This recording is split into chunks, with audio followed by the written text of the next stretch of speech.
আসসালামু আলাইকুম নোয়াখালী এক্সপ্রেসবাসী।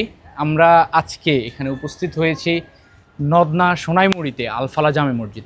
দিস মসজিদ ইজ অসাম, রাইট? এটার আর্কিটেকচারাল বিউটির কথা যদি বলি, তারা মডার্ন ডিজাইন ফলো করেছে and they make it so amazing that you can't even imagine. এটা ভিতর থেকে অসাধারণ এবং রাস্তার পাশে হওয়ার কারণে they are it's super amazing. আমরা নোয়াখালী এক্সপ্রেসে একটা প্ল্যান করেছি। আমাদের নোয়াখালী প্রতিদিনই আসলে মসজিদের শহর হয়ে উঠছে। আমাদের প্ল্যান হচ্ছে আমরা নোয়াখালীতে ঐতিহ্যগত এবং নোয়াখালীতে যেসব নতুন করে যে মসজিদগুলো আসলে আমাদের নোয়াখালীর ইতিহাসকে সমৃদ্ধ করছে, সেই মসজিদগুলো একে একে আপনাদের সামনে তুলে ধরবো। তারই ধারাবাহিকতায় আজকে আমরা আলফালা মসজিদে এসেছি। তবে আমাদের কিছু প্রস্তুতির অভাব ছিল, আমরা কর্তৃপক্ষের সাথে কথা বলে আসিনি, এটা আমাদের দুর্বলতা ছিল। বাট আমরা আসলে টু বি অনেস্ট আজকে কিন্তু এই মসজিদ দেখার জন্য আসিনি, আমরা আরেকটা কাজে এসেছিলাম।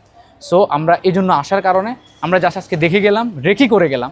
ইনশাল্লাহ খুব শীঘ্রই আমরা এখানে পুরোপুরিভাবে আসবো এবং আপনাদেরকে একটা তথ্যবহুল এবং ইনফরমেটিভ একটা ডকুমেন্টারি আমরা আপনাদেরকে উপহার দেব। এবং নোয়াখালীর যতগুলো মসজিদ রয়েছে, যে মসজিদগুলো আমাদের নোয়াখালীর ইতিহাস ও ঐতিহ্যকে সমৃদ্ধ করছে, সবগুলোই একে একে নোয়াখালী এক্সপ্রেসে তুলে ধরা হবে। তাই অবশ্যই নোয়াখালী এক্সপ্রেসকে এখনই ফলো করে রাখুন।